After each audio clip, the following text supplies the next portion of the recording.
નમસ્કાર દર્શક મિત્રો, એસડી ન્યૂઝ ગુજરાતી ચેનલ પર આપનું સ્વાગત છે અને હું આપની સાથે વૈશાલી પુબારુ કરીશું નજર આજના સમાચાર પર। અંકલેશ્વર 1,18,32,650 રૂપિયાની 99,412 વિદેશી દારૂની બોટલો પર ફેરવાયું road roller.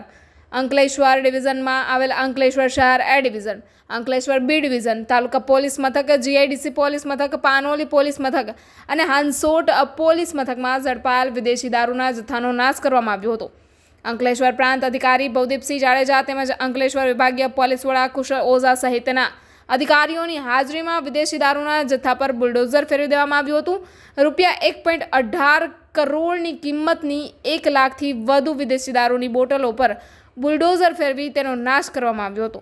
Reporter Jayesh Prajapati, SD news Gujarati, Ankleshwar.